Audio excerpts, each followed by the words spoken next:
Hoy el centro de estudio está cumpliendo 30 años. Esto no fue un camino sencillo, es un camino muy largo. 30 años de que se crea la Cátedra Grande como primera figura en la cual... Pero ella tiene un antecedente. El antecedente está, primero, que desde los años 72, 73, entre Pedro Rutiner y yo empezamos a hacer unos pininos en el campo de la educación superior y en el campo de la preparación de ingenieros. Esto en el 85 se empezó a pensar en un centro de estudios, se empezó a pensar en una instancia en la cual se integrara el posgrado y la investigación con un fin de desarrollar la educación superior y diferenciarla de la educación media y la educación primaria. O sea, había que trabajar para formar profesionales. Esto llega a tener su cristalización en el año 90. Claro, coincide para mí de una manera muy agradable porque fue cuando defendí el grado de doctor en ciencias pedagógicas. Y entonces ahí se construyó un primer núcleo. En ese núcleo inicial, los que pensaron aquello, estaba Lisette, estaba Pedro y estaba yo. Después se incorporaron algunos más que fueron constituyendo una primer balance que son los que llamados fundadores. Pero los fundadores reales fueron Pedro, Lisette y yo, que pensamos y que empezamos a construir maestrías.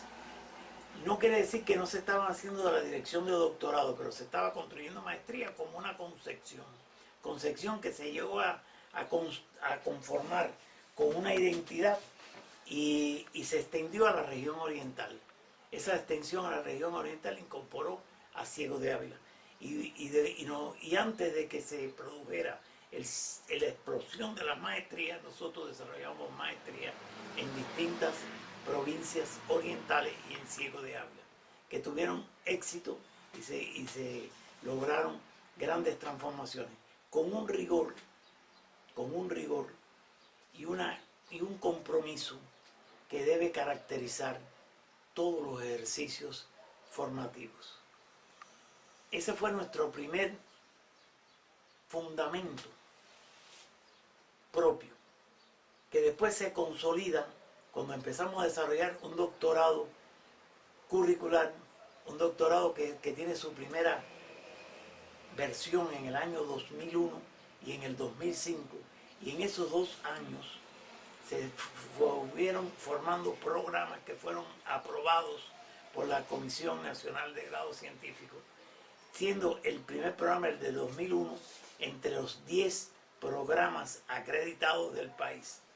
De eso hay evidencias en el centro de estudio y evidencias, bueno, yo tengo también de evidencia.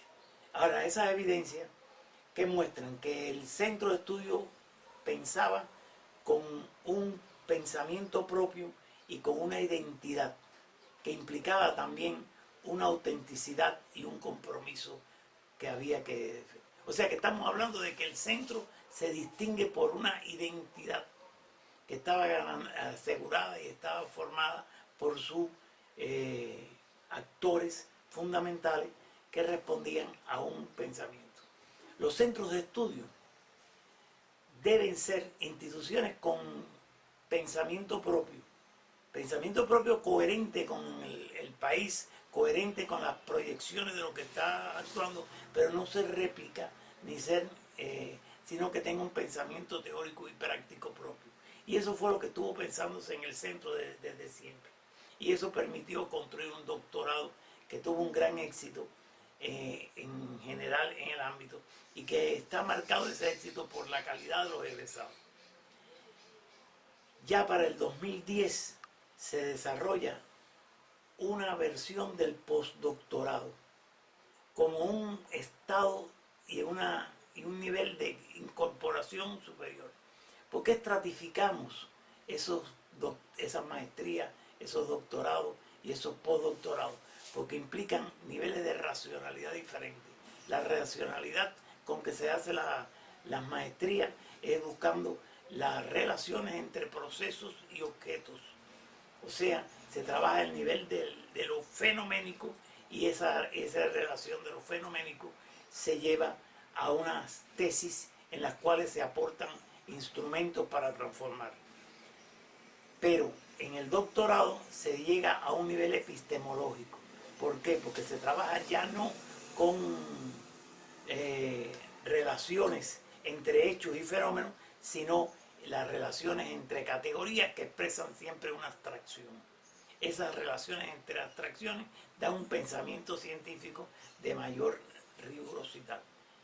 Ya cuando se transita el postdoctorado es la búsqueda de un pensamiento que ya no es la racionalidad entre categorías y las relaciones de categorías, sino las relaciones que se van a establecer entre la lógica de los procesos.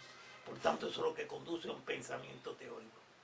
Si lo ponemos más concreto, lo que se transitó fue de un pensamiento fenoménico a un pensamiento epistemológico y a un pensamiento lógico dialéctico. Eso nos da el desarrollo de estos tres niveles y constituye, desde el punto de vista del aporte a la sociedad, haber desarrollado ese doctorado que también estuvo presente en Tunas, en Ciego de Ávila. Nosotros a la altura de los 20 años teníamos 50 doctores formados entre extranjeros y teníamos también un grupo considerable de doctores formados entre las provincias orientales y algunos llegaron hasta Santi Espíritu. O sea que había una influencia y un pensamiento propio que se marcó en una teoría que identificaba el centro de estudio y que todavía está presente en este centro de estudio y se identifica. Ahora bien, esta idea se va madurando con resultados científicos. De resultados científicos estuvieron todos dinamizados por lograr en el ejercicio de la ciencia, en el ejercicio del posgrado, una unidad permanente. Y eso está estratificado desde los años 10. Ahora, ¿qué pretendíamos? Que en ese proceso no era simplemente formar uno para un título, sino formar a un profesional para un compromiso. Por tanto, si yo quisiera hablar de lo que debe ser un profesional egresado del posgrado, el posgrado debe caracterizar no solo la formación de aspectos técnicos o científicos, sino los aspectos humanos y sociales.